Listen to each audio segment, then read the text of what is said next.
नमस्कार मित्रांनो, मी विनोद Nikam hello sir या यूट्यूब चॅनलवरती आपलं स्वागत करत आहे।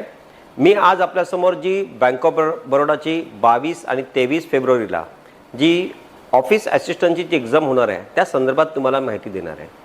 मित्रांनो, ही जी वॅकन्सी आली होती गेल्या वर्षी आली होती, फार मोठा कालावधी याच्यामध्ये लागलेला आहे आणि तुम्हाला असं माहिती नसेल पण तुम्हाला मी यातली गोष्ट सांगतो की जेव्हा ही परीक्षा होणार होती तेव्हा ती सिंगल स्टेजमध्ये एक्झामिनेशन होती आणि सिंगल स्टेजमध्ये जितक्याही ह्या वॅकन्सी ऑफिस असिस्टंट करता किंवा रिझर्व्ह बँक ऑफ इंडियामध्ये आता नुकतीच आलेली ऑफिस अटेंडंटची वॅकन्सी ह्या सिंगल स्टेजमध्येच असतात।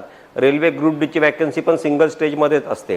त्यानंतर तुम्ही जर स्टाफ सिलेक्शनची MTS मल्टिपल टास्किंगच्या ज्या वॅकन्सी असतात या वॅकन्सीज सगळ्या वॅकन्सीज ह्या सिंगल स्टेजमध्येच असतात। मग बँक ऑफ बरोडामध्ये ह्या दोन स्टेजमध्ये घेण्याचं कारण असं होतं की जवळपास 1 लाखपेक्षा जास्त ॲप्लिकेशन या परीक्षेसाठी मुलांनी अप्लाय केल्यानंतर आले। मग मी आमच्या बँक ऑफ बरोडाच्या मॅनेजमेंटशी जेव्हा बोलणी केली तेव्हा बोलणी केल्यानंतर मला समजलं की 1 लाख ॲप्लिकेशन आल्यामुळे त्यांना एवढे मोठे एक्झाम सेंटर्स त्यांना मुंबईमध्ये किंवा मुंबईच्या बाहेर पण जी लोक बसणार आहेत ती अवेलेबल होत नाही आहेत। मग प्रश्न असा आला की ही परीक्षा त्यासाठी डिले केली गेली आणि मग त्यांनी असं डिसाईड केलं की आपण ही 2 टप्प्यामध्ये परीक्षा घेऊया, म्हणजे फर्स्ट स्टेज आणि सेकंड स्टेजमध्ये। आणि ह्यासाठी त्यांनी मग असं केलं की जे काही महिलांना मुंबईमध्ये ठेवलं, मुलांना जास्तीत जास्त जळगाव किंवा मुंबईच्या बाहेर जे जे सेंटर्स त्यांना ऑनलाईन एक्झामिनेशन देण्यासाठी जे उपलब्ध होते तिथे त्यांना ते शिफ्ट करण्यात आलं। मात्र आता ह्या गोष्टी तुम्हाला जस्ट मी नॉलेज म्हणून सांगितलेलं आहे की ह्यासाठी किती लोकांनी अप्लाय केलेलं आहे। यामध्ये जे अप्लाय करणारे जे विद्यार्थी संख्या आहे ती 1 लाख जरी असेल तरी पण ह्याच्यामध्ये 70% लोक जे आहेत, म्हणजे 10वी पास ही परीक्षा असताना सुद्धा ही graduates, post graduates, MBA, engineers या लोकांनी सुद्धा या परीक्षेसाठी अप्लाय केलेलं आहे। आता ही मुलं जे अप्लाय करतात त्यातली जवळजवळ जे माझा अनुभव एवढ्या वर्षाचं की 1 लाख मुलांनी जर अप्लाय केला असेल तर याचा प्रिपरेशन करणारे जे विद्यार्थी असतील ते 10%च असतील। म्हणजे 10% म्हणजे 10,000 मुलांमध्ये ही परीक्षेची कॉम्पिटिशन असेल आणि त्याच्यामध्ये 500 जागा आहेत। आता 10,000 विद्यार्थी याची तयारी करतात, पण योग्य पद्धतीने तयारी करणारे जे विद्यार्थी आहेत ते याच्यामध्ये त्याची 50% काढा, 5,000 विद्यार्थी असतील जे योग्य पद्धतीने ही तयारी करतील। मात्र महाराष्ट्रामध्ये वॅकन्सी याचे कमी आहेत, पण आमचा प्रयत्न आहे की या वॅकन्सी एक्झाम झाल्यानंतर बँकेला आम्ही लेटर दिलेलं आहे की ही वॅकन्सी अजून वाढवण्यात यावी। पण या सगळ्या गोष्टी ह्या नंतरच्या आहेत, पण आता तुम्हाला ह्या 2 दिवसामध्ये काय करायचं आहे नक्की ते समजून घ्या। आता ही परीक्षा तुमची जी होणार आहे ती रिझर्व्ह बँक ऑफ इंडियाची ऑफिस अटेंडंटची जी परीक्षा आली होती आता, म्हणजे फॉर्म्स आले होते त्याची परीक्षासुद्धा आता लगेच आहे आणि ज्या मुलांनी हा फॉर्म भरला आहे त्याच मुलांनी तो फॉर्मसुद्धा भरला, म्हणजे ती सुद्धा कॉम्पिटिशनला तुमच्यासोबत असणार। जे क्लेरिकलला अप्लाय करतात, जे अधिकारीला अप्लाय करतात, अशी काही ग्रॅज्युएट विद्यार्थीसुद्धा या 10वी पास, 12वी पास किंवा ग्रॅज्युएशनच्या बेसवरती ज्या परीक्षा होतात त्याच्यामध्ये ते इलिजिबल असतात। आणि जे कॉम्पिटिटिव्हची सातत्याने तयारी करणारे विद्यार्थ्यांपासून जास्तीत जास्त या परीक्षेमध्ये तुम्हाला कॉम्पिटिशन आहे। तर तुम्हाला नक्की काय करायचं की पेपरचा जर पॅटर्न तुम्ही बघितलं असेल की हा जो पॅटर्न आहे पेपरचा त्याच्यामध्ये तुम्ही या परीक्षेमध्ये टायमिंग्स आणि ही जी तुम्हाला महत्त्वाची जी टिप्स म्हणजे बँकेने दिलेली आहे ती म्हणजे टोटल टायमिंग हा 60 मिनिटाचाच आहे तुम्हाला। आता युटिलाइज कसं करायचं याच्यावरती आपण आज बोलणार आहोत।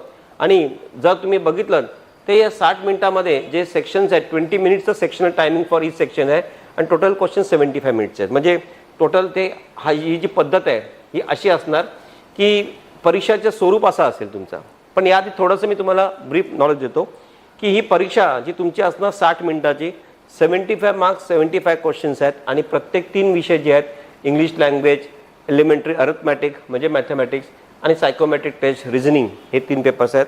पण याच्यामध्ये सगळ्यात महत्त्वाचं म्हणजे टोटल मार्क्स जर 75 असेल तरी निगेटिव्ह मार्किंग किती आहे 0.25 म्हणजे 1/4 निगेटिव्ह मार्किंग आहे। आता जेव्हा 1/4 निगेटिव्ह मार्किंग असतं त्यावेळेला लोकांना हे सगळं माहिती नसतं की निगेटिव्ह मार्किंग कसं असतं। समजा एखाद्या विद्यार्थ्याने म्हणजे मी तुम्हाला जस्ट सांगतो की 40 प्रश्न त्याचे चुकीचे आले आणि समजा याच्यामध्ये समजा त्याला निगेटिव्ह मार्किंग किती असेल तर 1/4 म्हणजे 4 डिवाइड होणार, म्हणजे 10 मार्क त्याची मायनस होतात, म्हणजे 40 प्रश्न चुकले तर। त्याचप्रमाणे एखाद्याचे 20 प्रश्न चुकले तर डिवाइड बाय 4 म्हणजे 5 मार्क त्याची वजा होणार। वजा कुठून होणार? तुम्हाला जी टोटल मिळणार त्याच्यातून। समजा तुमची 10 प्रश्न चुकले तर डिवाइड बाय 4 म्हणजे 2.5 मार्क तुमची वजा होणार कशातून टोटलमधून. आता टोटल तुम्ही किती प्रश्न सोडवताय 75 प्रश्न जे तुम्ही सोडवणार त्याच्यामध्ये समजा धरून चला की तुम्ही 70 प्रश्न अटेम्प्ट केले. 70 प्रश्न अटेम्प्ट केलेल्या विद्यार्थ्यांचे समजा 20 प्रश्न चुकले तर 70 प्रश्न ज्याने अटेम्प्ट केलेले आहेत बरोबर आहे आणि 20 प्रश्न त्याचे चुकलेले आहेत तर त्याला टोटल किती मार्क मिळाली पाहिजेत तर त्याला 50 मार्क मिळाली पाहिजेत. हा त्याचा एक्झाम्पल आहे. पण तुमची चुकली किती 20 तुमचे रॉंग आहेत मग डिवाइड बाय इथे 4 करा म्हणजे 70 वजा जे आहेत तुमचे हे 20 करून 50 जे आलेले आकडा आहे ना याच्यातून तुमचे जे 20 भागिले 4 म्हणजे 5 मार्क तुमची वजा होणार तुम्हाला मिळाले 45 म्हणजे 50 मार्क तुम्हाला मिळाली पाहिजे होती पण तुमचे 20 प्रश्न चुकले आणि 20 प्रश्न चुकल्यामुळे 20 भागिले 4 म्हणजे 5 मार्क ही 5 मार्क तुमची टोटलमधून वजा होतात म्हणजे चुकीच्या प्रश्नांची पेनल्टी तुम्हाला बसलेली आहे आणि पेनल्टी 0.25 आहे. तर तुम्ही ही पेनल्टी जी आहे याच्यापासून थोडं सावध राहायचं आहे. आता विद्यार्थी मला विचारतात की या परीक्षेमध्ये कॉम्पिटिटिव्ह एक्झाम्समध्ये नक्की आम्हाला किती मार्क मिळालीत आम्ही पास होऊ. तसं आपलं 10वीमध्ये 12वीमध्ये ग्रॅज्युएशनमध्ये एखाद्या विद्यार्थ्याला 35% मिळाले तर तो त्या विषयामध्ये पास होतो आणि जर त्याच्यापेक्षा कमी मिळाले की तो एखाद्या विषयामध्ये जातो. तसं इथे पण असंच आहे की त्याने असं म्हटलेलं आहे की तुम्ही या सगळ्या परीक्षा ज्या आहेत त्या सगळ्याच एक्झामिनेशनमध्ये तुम्ही क्वालिफाय करणं गरजेचं आहे. आता क्वालिफाय करणं म्हणजे काय असतं नक्की की क्वालिफाय करण्याची एक लिमिट असते. जसं आता तुम्ही बघा 40% समजा क्वालिफाय करण्याचे मार्क्स असतील तर 40% तुम्हाला प्रत्येक विषयामध्ये 40% म्हणजे कमीत कमी 10 मार्क तुम्हाला क्वालिफाईंग मार्क्स असं धरून चाला. हे क्वालिफाय मार्क्स आहेत. आता ही जी मार्क तुम्हाला मिळालेत क्वालिफाईंग मार्क्स या मार्कांचं पुढे होतं कसं की म्हणजे समजा 2 विषयामध्ये तुम्हाला पैकीच्या पैकी मार्क मिळाले धरून चला की तुम्हाला 50 म्हणजे 50चे प्रश्न आणि 50 मार्क मिळाले पण या विषयामध्ये तुम्हाला 10च्या खाली आले म्हणजे तुम्हाला 25च्या खाली आले तर तुमचा पेपर किती पण मेरिटमध्ये तुम्ही चांगले असाल तरी पण तुमचे काउंट होत नाही कारण तुम्ही एका विषयामध्ये डिस्क्वालिफाय झालेले आहे. तर कुठल्याही कॉम्पिटिटिव्ह एक्झाममध्ये 40% ही क्वालिफाईंग मार्क्स हे धरून चालायचं. पण क्वालिफाईंग मार्क्स हा विषय तुमच्या मनामध्ये फक्त एक तुम्हाला मी जे सांगितलं की बरेचसे विद्यार्थी विचारतात की क्वालिफाईंग किती असणार त्यांनी ते दिलेले आहे पण तुम्ही एक धरून चालायचं की 40% क्वालिफाईंग धरून चालायचं. बरेच बँकेने किती म्हटलं असेल पण तुम्ही हे धरून चालायचं की 40%च्या खाली नाही गेलं पाहिजे. म्हणजे प्रत्येक याचे म्हणजे 10 प्रश्न तुमचे बरोबर आलेच पाहिजेत सोडवले नाहीत बरोबर आले पाहिजे. पण तुम्हाला मेरिटमध्ये यायचं असेल तर इथे तुम्हाला बघा की नेहमी मेरिट ही डिपेंड असते किती विद्यार्थी पेपर सोडवतात. म्हणजे तसं एक्झाम्पल आता 500 लोकांची भरती असेल तर प्रिलिम्स म्हणजे ही प्रिलिम्स परीक्षा पकडा. या परीक्षेमध्ये समजा असं धरून चाला की समजा 1 लाखमध्ये उद्या परीक्षेला 50,000 मुलं बसले आणि 50,000 मुलांना स्केल पार्ट 2 मध्ये किंवा मेन्स एक्झामिनेशनला न्यायचं असेल आणि तिथे फक्त 500 जागा असेल तर आपण असं विचार करूया की समजा त्यांनी 10 मध्ये एक रेशो काढला म्हणजे जर 10 विद्यार्थ्यांमागे एक विद्यार्थी घ्यायचं ठरवलं तर ते किती विद्यार्थ्यांना पास करतील 50,000 मधून ते 5,000 विद्यार्थ्यांना पास करतील. म्हणजे 5,000 विद्यार्थी जे आहेत ते प्रिलिम्समधून किंवा पार्ट 1 मधून पार्ट 2 ला क्वालिफाय होतील आणि मग पार्ट 2 मध्ये जी मेरिट येईल त्याच्यामधून बाकीचे विद्यार्थी मायनस होतील आणि 500 विद्यार्थी घेतले जातील. म्हणजे तुम्हाला पहिले समजा 50 कारण सगळेच विद्यार्थी फॉर्म भरतात तेवढे परीक्षेला बसतात असं नाही आहे. बरेचसे विद्यार्थी फक्त नावाला फॉर्म भरतात बरेचसे विद्यार्थी ॲबसेंट राहतात बरेचसे विद्यार्थी पेपर जात देखील आहेत. तर तुम्हाला असं धरून चाला की 50% ही कॉम्पिटिशन आहे म्हणजे 50,000 विद्यार्थ्यांपासून आणि त्याच्यानंतर तुम्हाला त्यातून 5,000 विद्यार्थी हे मेन्सला किंवा पार्ट 2 ला सिलेक्ट होतील. आता हे जे मेन्सला सिलेक्ट होणारे जे मुलं आहेत किंवा विद्यार्थी आहेत त्यावेळेला त्यांना इथे जे पहिले 5,000 विद्यार्थी आहेत त्याप्रमाणे ओपन कास्टची OBC कास्टची SC ST कास्टची काही एक्स सर्व्हिसमॅन असतील त्यांची किंवा फिजिकल हँडिकॅप असतील असे कॅटेगरी वाईज त्या मेरिट डिवाइड केले जातात. मग जनरल कास्ट असतील किंवा UR त्यांना अनरिझर्व कॅटेगरी म्हणतो आपण OBC असतील SC ST असतील ह्या सगळ्या कॅटेगरी वाईज ह्या मार्क्स डिस्ट्रीब्युशन त्यांना त्याप्रमाणे मेरिट त्यांच्या कास्टप्रमाणे ही गव्हर्नमेंटच्या गाईडलाईन्सप्रमाणे काढली जातील. मग तुम्हाला एक टार्गेट ठेवायचं आहे की इथे तुम्हाला जास्तीत जास्त 75 जे क्वेश्चन्स असतील आणि 75 मध्ये तुम्हाला जर पास व्हायचं असेल तर तुम्ही याच्यामध्ये म्हणजे मार्क्स 75 आणि 75 क्वेश्चन आहेत तर तुम्ही धरून चाला की तुम्हाला मिनिमम 60% प्लस अबोव म्हणजे 60% प्लस मार्क्स मिळालेच पाहिजेत. किंवा 75चे 60% जर तुम्ही काढलेत तर तुम्ही बघा, जसं 70चे 60% तुम्ही काढलेत तर जर 42 मार्क आहेत तर 75चे काढले तर तुम्हाला धरून चाला तुम्ही इथे 50+ मार्क म्हणजे तिन्ही पेपर मिळून तुम्हाला 50+ मार्क्स मिळतील असं तुम्ही पेपर सोडवा. कमीत कमीत ही पण मी तुम्हाला म्हणेन की ही मी अंदाज काढलेली मेरिट आहे, पण तुम्हाला सांगतो ही 60 पण जाईल, 70 पण जाऊ शकते, कारण रिझर्व्ह बँक ऑफ इंडियामध्ये ती 91% पर्यंत जाते. पण रिझर्व्ह बँक ऑफ इंडियाचे जे विद्यार्थी असतात ते ही जर परीक्षा बसत असेल तर ते अजून हायर मेरिट जाऊ शकतं. पण तुम्हाला पार्ट 1 मधून, कारण ही परीक्षाच्या जी मार्क आहेत ही तुम्हाला सेकंड परीक्षेला काउंट होणार नाही, म्हणजे ॲड होणार नाहीत, फक्त हिची क्वालिफाईंग मार्क्स पकडतील. म्हणजे तुम्ही या परीक्षेमध्ये उत्तीर्ण होण्यासाठी, क्वालिफाय होण्यासाठी, पार्ट 2ला जाण्यासाठी किंवा मेन एक्झामिनेशनला जाण्यासाठी तुम्हाला एवढे टक्के म्हणजे 50 मार्क 75 पैकी 50 मार्क मिनिमम. आणि दुसरं तुम्हाला काय काळजी घ्यायची आहे, कुठल्याही विषयामध्ये तुम्हाला डिस्क्वालिफाय व्हायचं नाही, त्याच्यामुळे तुमची 10च्या खाली नाही आली पाहिजे. मग जसं तुम्हाला म्हटलं 50 पैकी 50 मिळालं नाही, ते तुम्हाला 8 मिळाले झाले 58, मग तुम्ही म्हणा 50च्या वरती होतो मी, चांगला पेपर गेला. बरेचसे विद्यार्थी कंप्लेंट करतात की माझा पेपर चांगला गेला होता आणि कोणाचं सिलेक्शन झालं नाही झालं. कारण याच्यामध्ये एक असं असतं की विद्यार्थ्यांची जी बघण्याचा दृष्टिकोन असतो ह्या कॉम्पिटिटिव्ह एक्झामचा, काही पहिल्यांदा बसतात, काही दुसऱ्यांदा बसतात. आता मी माझ्या कॉम्पिटिटिव्ह करिअरमध्ये मी एक 6 महिन्याचा कंटिन्युअस प्रिपरेशन, म्हणजे जसं आपण 10वीला प्रिपरेशन करतो, 12वीला करतो आणि ग्रॅज्युएशनला करतो, तसं मी माझ्या 6 महिन्याचा मी एक व्यवस्थित आराखडा काढला होता.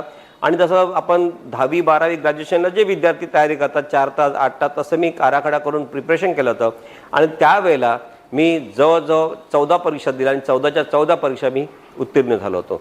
तर तुम्हाला ह्या परीक्षांसाठी एक कॉम्पिटिटिव्हची तयारी, आणि जर काही विद्यार्थी आता ग्रॅज्युएट विथ 50% असेल तर याच लिंकवरती मी तुम्ही बघा की याच यूट्यूब चॅनलवरती मी रिझर्व्ह बँक ऑफ इंडियाची ऑफिस असिस्टंटची, कारण क्लेरिकलची वॅकन्सी ऑलरेडी आलेली आहे, त्याच्यामध्ये 650 जागा आहेत आणि त्या 50 जागा 650 मध्ये जवळपास 249 म्हणजे 250 जागा ही मुंबईकरिता आहेत. तर हाच प्रिपरेशन तुम्हाला तिकडे देखील कामाला येईल. तर तुम्ही जेव्हा ह्या परीक्षेचा फॉर्म देता, हिची तयारी करता, तर लगेच तो फॉर्म सुद्धा भरा, कारण रिझर्व्ह बँक ऑफ इंडियासारखा जॉब आजच्या बँकिंग क्षेत्रामध्ये तुम्हाला कुठेच मिळणार नाही. आणि खरोखर ह्या सगळ्या गोष्टी महत्त्वाच्या आहेत. तर याच्यामध्ये दुसरं एक महत्त्वाचं म्हणजे तुम्ही क्वालिफाईंग करताना ह्या जो पार्ट बघितलेलाच आहे, पण नेगेटिव्ह मार्किंग मी सांगितलं, पेपरचं स्वरूप आता इंग्लिश लँग्वेज पेपर आहे, कॉम्प्रिहेन्शन टाईप क्वेश्चन्स असतात, ग्रामॅटिकल क्वेश्चन्स असतात, आर्टिकल प्रिपोजिशन्सवरती असतात. बेसिकली ही परीक्षा जर बघितली गेली तर ही ऑफिस असिस्टंटसाठी परीक्षा असते, सबस्टाफसाठी असते. आणि त्यामुळे यांचा जे लेवल ऑफ लँग्वेज असतं किंवा ती विचारण्याची जी क्षमता असते ती 5वी ते 10वी या, कारण 10वीच्या बेसवरती परीक्षा आहे, म्हणजे 5वी ते 10वीचा जो बेसिकली ग्रामॅटिकल क्वेश्चन्स असतात, fill in the blanks, prepositions, antonyms, synonyms, similar meanings, opposite meaning, याच्यावरती जास्त भर देतात. आता पॅरेग्राफ रिडिंग तुमचं चांगलं असेल आणि त्याच्यावरती 5-10 प्रश्न आले तर तुम्ही 100% चांगलं पास होता. मात्र पॅरेग्राफ रीड करताना तुम्ही त्याचं मिनिंग फाइंड करण्याच्या ऐवजी तुम्ही पॅरेग्राफचा कन्सेप्ट फाइंड करा की हा पॅरेग्राफ कशावरती आहे, जेणेकरून तुम्ही प्रश्न 2 वेळा वाचा, पॅरेग्राफ 2 वेळा वाचा आणि तुम्हाला बरोबर लगेच समजेल की याचा अर्थ काय होत आहे आणि कुठल्या प्रश्नांचं व्हायचं उत्तर, कारण तुम्हाला सगळं ऑप्शनमध्ये दिलेलं असतं, त्याच्यामुळे तुम्हाला फरक पडतो. कधी कधी ग्रामॅटिकल सेंटेन्स असतात, स्पॉट दी एरर्स किंवा find the grammatical mistakes, ABCDE, E नेहमी नो एररमध्ये असतं, पण एक सेंटेन्समध्ये कुठे आर्टिकलमध्ये मिस्टेक असतं, कुठे नाऊनमध्ये असतं, ॲडजेक्टिव्हमध्ये असतं. आणि ह्या सगळ्या गोष्टी मला असं वाटतं की फक्त तुम्ही बेसिक आता ग्रामरची पुस्तकं चालत बसू नका. सगळ्यात बेस्ट ऑप्शन म्हणजे पेपर सेट सॉल्व करा. तुम्ही जर 10 पेपर सेट सॉल्व करू शकलात तर या परीक्षेमध्ये माझ्याकडे लिहून घ्या, 100% सॉल्व. 10 पेपर सेट तुम्ही सॉल्व केले पाहिजेत. पेपर सेटचा अर्थ आहे हे 3 पेपर मिळून 1 पेपर सेट, त्याला 1 पेपर सेट म्हणतो. तुम्ही सुरुवातीचे 2-3 पेपर काही स्पीड लावू नका, तुमचा कन्सेप्ट क्लिअर करा, बेसिक क्लिअर करा. तुम्हाला ज्या प्रश्नांची उत्तर येत नसतील ती प्रश्नांची उत्तरं तुम्ही रफवर्क करा. तुम्ही पहिले 2-3 पेपर सेटमध्ये रफवर्क करा, नंतरचे 2 पेपर सेटमध्ये तुम्ही अजून थोडंसं तुमचं स्पीड चेक करा आणि नंतरचे 5 पेपर सेट जे आहेत ते स्पीड लावून प्रॅक्टिस करा, स्पीड लावून प्रॅक्टिस करा, स्पीड लावूनच प्रॅक्टिस करायचं. कारण 20 मिनिटांमध्ये तुमचे इंग्लिशचे 25 प्रश्न होतील, पण 20 मिनिटांमध्ये एलिमेंटरी अरिथमॅटिक ही प्रश्न होणं. आता एलिमेंटरी अरिथमॅटिक म्हणजे काय, सिंपल न्यूमरिकल क्वेश्चन जे असतात, म्हणजे डेसिमल पॉईंटचे ॲडिशन, सबट्रॅक्शन, डिव्हिजन्स ह्या सगळ्या टाईपचे क्वेश्चन्स असतात, LCM वरती, SCF वरती. आणि बेसिक म्हणजे इनवर्ड्सचे क्वेश्चन्स असतात, जसं तुम्हाला प्रॉफिट इन लॉस पर्सेंटेज या टाईपचे पण प्रश्न येऊ शकतात. आता हे सगळ्या बेसिक क्वेश्चन असल्यामुळे तुम्हाला जास्त काही असं गणित कठीण येणार नाही आहे. त्यामुळे गणिताची भीती या परीक्षेमध्ये ऑफिस असिस्टंटमध्ये तुम्ही बाळगू नका. फक्त तुम्ही लक्षात ठेवा की कॅल्क्युलेटर न घेता हाताने तुम्ही जे पेपर्स आहेत सोडवताय, कारण इथे तुमचा कॉम्प्युटर स्क्रीन होती आणि खाली तुम्हाला एक रफ पेपर देतील किंवा तुम्हाला हॉल तिकीट जे तुम्ही जेरॉक्स द्याल त्याच्या पाठीमागच तुम्हाला कॅल्क्युलेशन करायला सांगतील. डिपेंड्स अपॉन देअर सुपरवायझर ते कसे करतात. पण तुम्हाला डिमांड केल्यानंतर एक रफ शीट मिळते, त्याच्यावरती तुम्ही तुमचा पेननी कॅल्क्युलेशन करू शकता. मोबाईल तुम्हाला स्विच ऑफ करून किंवा मोबाईल तुम्हाला त्यांच्या हँडओव्हर करावं लागतं. तुमच्या हातामध्ये रिस्ट वॉचमध्ये सुद्धा तुम्हाला जो आता सध्या जो येतो घड्याळ तो पण घालायचा नाही आहे. म्हणजे याचा अर्थ असा आहे की या सगळ्या गोष्टी ज्या टेक्नॉलॉजिकल आहेत, डिजिटल वॉच वगैरे आहेत, हे सगळं तुम्हाला यूज करायचं नाही आहे. तुम्ही अर्थमॅटिकचं प्रॅक्टिस तुम्हाला करायचं आहे. आणि इथे सायकोमेट्रिक टेस्ट विथ रिझनिंग लिहिलेलं आहे. म्हणजे याचा अर्थ आहे logical reasoning power, number series, नंतर अरेंजमेंट ऑफ सिरीज, डायरेक्शनचे प्रश्न असतात किंवा तुम्ही सिटिंग अरेंजमेंट असतात, काही स्टेटमेंट्स असतात, त्याच्यावरती तुम्हाला तुमचे कॉन्क्ल्युजन काढायचे असतात. ते बेसिक क्वेश्चन्स असतात जेणेकरून तुमचं लॉजिक चेक केलं जातं. आता कोणी मला असं विचारला प्रश्न की बँकेमध्ये या तिन्ही गोष्टींचं काय काम आहे, ज्या बँकेचा काहीच विचारलेलं नाही आहे. मात्र यामध्ये तुम्ही बघा इंग्लिश लँग्वेज, तुमचं knowledge of English language check केलं जातं की तुम्ही एखादा लेटर इंग्लिशमध्ये असेल तर तुम्ही वाचू शकता का. त्याच्यानंतर एलिमेंटरी अर्थमॅटिक तुमची म्हणजे मेंटल ॲक्युरेसी कशी आहे, कारण इथे लोन सेक्शनमध्ये डिपार्टमेंटमध्ये तुम्ही वेगळ्या सेक्शनमध्ये ज्या माणसं काम करतात किंवा त्याला हे सगळं समजलं पाहिजे, कारण पुढे जाऊन तुमचं प्रमोशन प्रॉस्पेक्ट त्या प्रमाणे असतं. सायकोमेट्रिक टेस्ट म्हणजे लॉजिकल रिझनिंग पॉवर असते की एखाद्या कस्टमर आपल्याकडे आला की तो त्याचा हेतू काय हे ओळखण्यासाठी त्यांनी लोनला अप्लाय केलं आहे तर त्याची सायकोलॉजी काय यासाठी ह्या सायकोमेट्रिक टेस्ट घेतले जातात. मात्र मेन्स तुम्हाला जी होईल किंवा ह्याच्यानंतर होईल त्याच्यामध्ये जनरल अवेअरनेस हा पेपर असेल. आता मात्र तो नाही आहे, तर तुम्ही आता 3 पेपरचा विचार करा. आता कॉम्पिटिटिव्हमध्ये एक चांगली पद्धत आहे की तुम्ही जेव्हा ABCDE 5 ऑप्शन दिले जातात, म्हणजे मी ती युटिलाइज करायचो. तुम्हाला ते किती कामाला येईल हे तुमच्यावर डिपेंड आहे. आता जेव्हा तुम्ही पेपर सोडवता तर पेपर सोडवताना तुम्ही कोणत्या गोष्टी बघितल्या पाहिजे. पहिली गोष्ट म्हणजे इंग्लिश लँग्वेजचा पेपर तुम्ही जेव्हा वाचता पॅरेग्राफ जो असता फटाफट वाचा, कारण थिओरिटिकल पेपर्स तुम्हाला काही प्रॉब्लेम येत नाही. प्रॉब्लेम तुम्हाला याकडे येतात. आता तुम्हाला जे कॉम्प्युटरमध्ये हे 25 प्रश्न आले की तुम्ही ग्लान्स मारा की पटापट बघा 1-2 मिनिटामध्ये की तुम्हाला कुठले प्रश्न असे वाटतात की जे प्रश्न तुम्ही इझिली अटेम्प्ट करू शकता त्याने पटापट ते सोडून घ्या. असं काही नाही आहे, सिरियल वाईज गेलं पाहिजे आणि तुम्ही लगेच त्याचा कॅल्क्युलेशन जे आन्सर मिळाले फक्त एवढंच घ्या की जास्त वेळ काढू नका. कारण बघा 20 मिनिटं 25 प्रश्न आहेत, म्हणजे 1 मिनिटापेक्षा कमी वेळ घ्यायचा आहे. तर तुम्ही जर काही समजा 25च्या 25 सोडवायला गेला तर 20 मिनिटं पुरेसे होणार नाही. तुमचा स्पीड चांगला पाहिजे. मात्र तुम्ही एक विचार करा, 20 प्रश्न जरी सोडवले पण ते ॲक्युरेट सोडवायचे आहेत. कारण तुम्हाला माहिती नसतं किती मिस्टेक होतील. 4 मिस्टेक झाले तर 1 मार्क वजा होणार, 8 मिस्टेक झाले 2 मार्क वजा होणार, 12 मिस्टेक झाले म्हणजे भागिले 4 करायचं. मिस्टेक जेवढे होणार भागिले ते टोटलमधून तुमचे वजा होत जाणार. म्हणजे तुम्हाला तेवढं परत तुम्ही प्लस. पण असं आहे की अगदीच काही जमत नाही म्हणून पेपर सोडून देण्यापेक्षा तुम्ही टिक मार्क केलेलं बरं. पण याचा अर्थ असा नाही की सुरुवातीपासून ते करायचं आहे. आता जेव्हा हे बघता तेव्हा लास्टला तुम्ही एकदा पेपर सोडवताना कुठले प्रश्न इझी आहेत ते तुम्हाला सांगितलं. आता तुम्हाला असं वाटलं की काही जास्तच प्रश्न माझे राहिलेले आहेत आणि मला मेरिटला मी तुम्हाला जसं म्हटल्याप्रमाणे 20 प्रश्न राहिले तर तुम्हाला दुसरं काय पर्याय नसतं. तर ऑप्शन निवडताना तुम्ही बघा की कसं असतं. काही वेळेला ऑप्शन कसे असतात की एखाद्या वेळेला असं असतं की जसं 1.5 आहे पहिला ऑप्शन, दुसरा ऑप्शन 1/2 आहे, दुसरा याच्यामध्ये 2.5 आहे, तिसरा ऑप्शन 3.5 आहे. तर ज्या वेळेला असं काय असतं आणि ज्या वेळेला असं काहीतरी ऑड दिलेलं असतं तर ते नेहमी ह्या एक्झाममध्ये त्या ऑप्शनवरती जास्त स्ट्रेस करतात. म्हणजे तुम्ही जेव्हा गेस करता तेव्हा असे ऑप्शन्स गेस करायचे की एक सिरीज दिलेली आहे, एक कुठला तरी नंबर तुम्हाला म्हणजे असं वाटतं की ते चुकीचं आहे की ऑड आहे त्याच्यावरती जास्त स्ट्रेस केलं जातं. आणि मोस्टली आन्सर C आणि D कडे असतात. त्याचं कारण काय, आतापर्यंत मल्टिपल चॉईस क्वेश्चन जेवढे असतात त्याच्यावरती एक असं रिसर्च केलं गेलं की ज्या वेळेला मल्टिपल चॉईस क्वेश्चन्स असतात, MCQ क्वेश्चन्स असतात, त्यावेळेला विद्यार्थ्यांना एक टेक्निक माहिती असते कधी ऑप्शनवरून उत्तर शोधण्याची जी मी करायचो.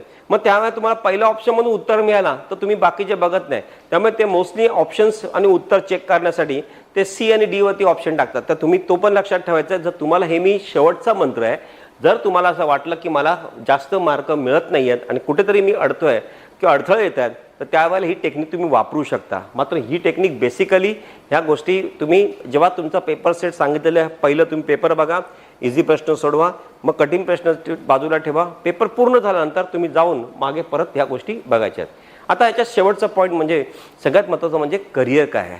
बरेचसे विद्यार्थी प्रिपरेशन करताना आपल्यासमोर एक गोल ठेवतात की मला जॉबसाठी मी तयारी करतोय का करिअरसाठी तयारी करतोय. बघा, बँकेमध्ये करिअर एक सुवर्ण संधी आहे. मी बँक ऑफ बरोडामध्ये आज 25 वर्ष काम करतोय.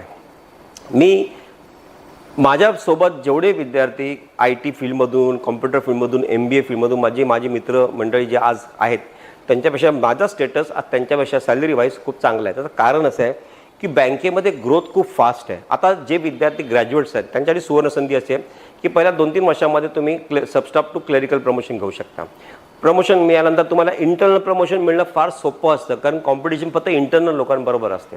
त्याच्यानंतर तुम्ही स्केल 1 ऑफिसर, त्या क्लेरिकल प्रमोशन नंतर जेव्हा तुम्ही फर्स्ट क्लास ग्रॅज्युएट असाल तर तुम्हाला 2 वर्षामध्ये डायरेक्टली ऑफिसरची परीक्षा देता येते, स्केल 1 ऑफिसर. तसं स्केल 2 म्हणजे तिथे म्हणतात स्केल 1 ऑफिसर म्हणजे हा ज्युनियर ऑफिसर झाला, स्केल 2 ऑफिसर म्हणजे हा मॅनेजर झाला, स्केल 3 ऑफिसर म्हणजे 2-2 वर्षाचा गॅपनी तुम्ही ह्या परीक्षा देऊ शकता, तो सिनियर मॅनेजर होतो. आणि स्केल 4 ऑफिसर हा चीफ मॅनेजर होतो. म्हणजे तुम्ही स्टार्ट करता सबस्टाफपासून, पण सबस्टाफ टू क्लरिकलचे समजा तुम्ही पकडा की तुम्ही फर्स्ट क्लास असाल किंवा तुम्ही जस्ट पास क्लास असाल तरी तुम्हाला प्रमोशन प्रॉस्पेक्ट खूप फास्ट असतात. इवन 10वी-12वीच्या बेसवरती पण लोक क्लरिकलला बसू शकतात, मात्र त्यांचा कालावधी 4 वर्षाचा किंवा 7 वर्षाचा असतं. पण जर तुम्ही ग्रॅज्युएट असाल तर तुम्ही 3 वर्षामध्ये तुम्ही क्लरिकलला बसू शकता बँकेच्या इंटरनल प्रमोशनमधून. मग स्केल 2ला, scale 1 to scale 2, scale 3, scale 4, आणि अशा प्रकारे तुमच्या लाईफमध्ये ह्या सगळ्या गोष्टी चेंजेस होत जातात जसं जसं तुमचं प्रमोशन प्रॉस्पेक्ट्स वाढतं. कारण आजकालच्या मुलांमध्ये हे खूप बेनिफिटेड आहे. आणि बँकेमध्ये एक आणखी चांगली सिस्टम म्हणजे अशी आहे की एक परीक्षा असते बँकेमध्ये, त्याला आपण JIB CIB परीक्षा म्हणतो. म्हणजे ह्या हे तुम्हाला मी का सांगतोय, कारण जरी तुमची परीक्षा असेल तरी तुम्ही हे लक्षात ठेवा, हे junior associate of Indian institute of bankers आणि central associate Indian institute of bankers ह्या परीक्षा असतात, जेणेकरून जे बँकेत जॉबला लागतात ते ह्या परीक्षा तुम्ही ह्या जाऊन तुम्ही इवन IIBFच्या म्हणजे इंडियन इन्स्टिट्यूट ऑफ बँकिंगच्या वेबसाईटवर जाऊन तुम्ही आताही अटेम्प्ट करू शकता. जर तुम्ही एक्झाम दिल्यानंतर तुम्ही याचा विचार करा, कारण या परीक्षा ज्या असतात त्याच्यात 4-4 पेपर असतात. हे सोडून ठेवलं आणि तुमच्याकडे सर्टिफिकेट घेऊन ठेवली तर बँकेमध्ये तर तुम्हाला कामाला येतच आतमध्ये इंटरनल प्रमोशनसाठी, इन्क्रीमेंटसाठी. पण आज तुम्ही जर जॉबलेस असाल आणि तुम्ही जर जॉबची तयारी करत असाल तर ह्याच्यासारखा एक डिप्लोमा घेऊन ठेवला हा इंडियन इन्स्टिट्यूट ऑफ बँकर्समधून. तुम्हाला याचं माहिती पाहिजे असेल तर तुम्ही माझ्या चॅनलवरती तुम्ही कमेंट्समध्ये टाका, तुम्हाला मी याची लिंक पाठवेन. मात्र आज जे तुम्हाला मी सांगितलेलं आहे ही टिप्स तुम्हाला या पद्धतीने कुठल्याही चॅनलवरती आणि कुठलीच व्यक्ती देऊ शकत नाही. मी स्वतः इथे काम करतो म्हणून ती मला असं वाटलं की विद्यार्थ्यांसाठी आणि खास करून महाराष्ट्रातल्या जे मराठी मुलांसाठी, मुलींसाठी ही सुवर्ण संधी आहे, याचा लाभ घेतला पाहिजे. आणि म्हणून ह्याची तयारी तुम्ही करायचं आहे. जाता जाता तुम्हाला फक्त एवढंच सांगतो की candidates must qualify in section and overall to be shortlisted for the next stage. म्हणजे प्रत्येक सेक्शनमध्ये क्वालिफाय करणं गरजेचं आहे. जे मी तुम्हाला मगाशी दाखवलं ती 10 मार्क दाखवली तशी. आणि selection process based on the notification the exam consist of 75 question is 60 minutes. म्हणजे ही त्यांनी नोटिफिकेशनला दिलेली गोष्ट आहे. मात्र सेक्शन 2चं तुम्हाला माहिती ही नंतर मी देणंच. मी आता ह्यापुरती तुम्हाला मी दिलेली माहिती आहे त्याच्यावरती तयारी चालू करा. तुम्हाला सर्वांना शुभेच्छा आणि मी तुमची सर्वांची वाट बघतो. तुम्ही कधी मराठी मुलं मुली ह्या बँक ऑफ बरोडामध्ये येत आहे, तुमचं वेलकम मी स्वतः करेन. पण तुम्ही या परीक्षेसाठी चांगल्या पद्धतीने तयारी करा आणि खरोखर तुम्ही यशस्वी व्हाल अशी माझी पूर्ण खात्री आहे. ज्या पालकांनी मला कॉन्टॅक्ट केलं होतं, जे बँक ऑफ बरोडामध्ये स्टाफ आहेत, त्यांना मी विनंती करतो की या सगळ्या गोष्टी त्यांना बाजूला ठेवून ह्या येणाऱ्या 2-3 दिवसामध्ये चांगली तयारी करून तुम्ही एक्झाम द्या. जे काही होईल त्याच्यानंतर पुढे ह्या एक्झामसारख्या दुसऱ्या एक्झाम्स येतील त्याची मग परीक्षेची तयारी कंटिन्यू करा. 1-2 तास तुम्ही रोजच्या शेड्यूलमधून बाजूला काढा, पण ह्या प्रिपरेशन करून तुम्ही बेनिफिट तुम्हाला खरोखरच पुढे मिळेल. So thank you very much. येणाऱ्या काळामध्ये असं काही माहिती असेल तुमच्यासमोर मी परत आणेन. Thanks a lot.